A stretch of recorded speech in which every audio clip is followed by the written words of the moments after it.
La scène se situe sur le port d'Anvers. On est environ vers 1630. Et nous avons un énorme étal de poissons, luxuriant. La scène est totalement spectaculaire par son format et puis par la richesse du motif.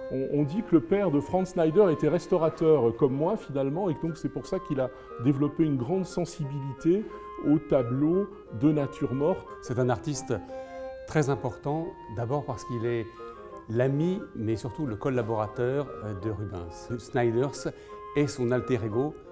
Il est à la nature morte ce que Rubens est à la figure.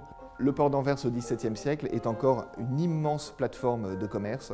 Les compagnies commerciales font le tour du monde est rond depuis un peu plus de 100 ans, et rapportent des animaux exotiques comme des tortues. Nous voyons des cabillots qui viennent effectivement des régions plus froides, des saumons qui, même chose, viennent du commerce avec le nord. On a ici quelques poissons de rivière. On a aussi ce qu'on appelait à l'époque des gravettes, c'est-à-dire des huîtres plates, évidemment des gros tourteaux. Vous voyez ici on a un tourteau magnifique, ainsi que ce homard. Vous savez peut-être que l'antenne du homard, c'est le fusible de sa fraîcheur. Plus les antennes sont courtes, moins le homard est frais. On a des petits rougets grondins, on a évidemment quelques anguilles, un petit esturgeon, on va trouver encore quelques petites dorades. Petite anecdote, on voit le drapeau Habsbourg en haut du mât du bateau, en haut de la mâture du bateau. Ici, voilà, on reconnaît facilement le sourire presque humain et grimaçant. Il a un dessin qui est extrêmement ferme.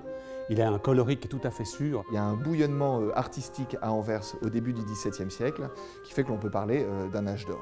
Malgré la fermeture du cours de l'Escaut, il y a encore énormément d'argent et énormément de production artistique. Le tableau a probablement une origine prestigieuse, celui de la collection de la marquise de Pompadour. Et on peut imaginer que les chats sont finalement les gardiens du tableau, mais aussi qu'ils nous disent, à nous qui regardons le tableau, attention, on ne doit pas succomber à la tentation. On est un peu les gardiens, en quelque sorte, d'une bonne moralité, d'un bon rapport à l'exercice de la gourmandise.